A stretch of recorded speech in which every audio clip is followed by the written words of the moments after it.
ਮੇਰਾ ਨਾਮ ਹਰਵਿੰਦਰ ਸਿੰਘ ਹੈ। ਸਾਨੂੰ ਇਹਨਾਂ ਨੇ 2 ਫਰਵਰੀ ਨੂੰ ਸਾਨੂੰ ਇਹਨਾਂ ਨੇ ਕੱਢ ਲਿਆ ਉੱਥੋਂ ਕਮਰੇ 'ਚ ਬਾਹਰ ਕੱਢ ਕੇ ਸਾਡੇ ਹੱਥ ਘੜੀਆਂ ਲਾਈਆਂ ਗਈਆਂ ਨੇ। ਸਾਨੂੰ ਕਹਿੰਦੇ ਕਿ ਅਸੀਂ ਕੈਂਪ ਦੇ ਵਿੱਚ ਲੈ ਕੇ ਚੱਲੇ ਆ ਤੇ ਸਾਨੂੰ ਇਹਨਾਂ ਨੇ ਇਹ ਨਹੀਂ ਦੱਸਿਆ ਕਿ ਅਸੀਂ ਤੁਹਾਨੂੰ ਡਿਪੋਰਟ ਕੀਤਾ ਵਾ। ਸਾਨੂੰ ਸਿਰਫ ਇਹੀ ਦੱਸਿਆ ਗਿਆ ਸੀ ਕਿ ਅਸੀਂ ਤੁਹਾਨੂੰ ਕੈਂਪ ਲੈ ਕੇ ਚੱਲੇ ਆ। ਜਦੋਂ ਇਹਨਾਂ ਨੇ ਸਾਨੂੰ ਬੱਸਾਂ 'ਚ ਬਿਠਾ ਲਿਆ, ਸਾਡੇ ਹੱਥ ਘੜੀਆਂ ਲਾਈਆਂ, ਸਾਡੇ ਪੈਰਾਂ ਨੂੰ ਵੀ ਤੇ ਹੱਥਾਂ ਨੂੰ ਵੀ ਲਾ ਕੇ ਤੇ ਇਹਨਾਂ ਨੇ ਸਾਨੂੰ ਜਹਾਜ਼ 에ਅਰਪੋਰਟ ਤੇ ਲੈ ਗਏ। ਤੇ ਜਦੋਂ ਅਸੀਂ ਜਹਾਜ਼ 'ਚ ਬੈਠੇ ਤੇ ਉਦੋਂ ਇਹਨਾਂ ਨੇ ਦੱਸਿਆ ਕਿ ਤੁਹਾਨੂੰ ਇੰਡੀਆ ਲੈ ਕੇ ਚੱਲੇ। ਇਹਨਾਂ ਨੇ 2 ਥਾਂ ਸਟੇ ਕੀਤੀ ਹੈ ਸਾਡੀ, 2 ਥਾਂ ਸਟੇ ਕਰਕੇ ਤੇ ਫਿਰ ਇਹਨਾਂ ਨੇ 40 ਘੰਟੇ ਸਾਨੂੰ ਲੱਗੇ ਅੰਮ੍ਰਿਤਸਰ ਤੱਕ ਆਉਣ ਤੱਕ।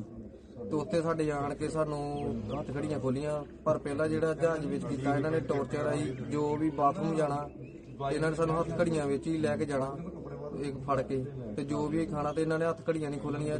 ਅਸੀਂ ਮਜਬੂਰੀ ਨਾਲ ਜੋ ਵੀ ਖਾਣਾ ਤੇ ਬੜੀ ਤੰਗ ਹੋ ਕੇ ਖਾਣਾ, ਸਾਨੂੰ ਤੰਗ ਪਰੇਸ਼ਾਨ ਕੀਤਾ ਇਹਨਾਂ ਨੇ ਜ਼ਿਆਦਾ।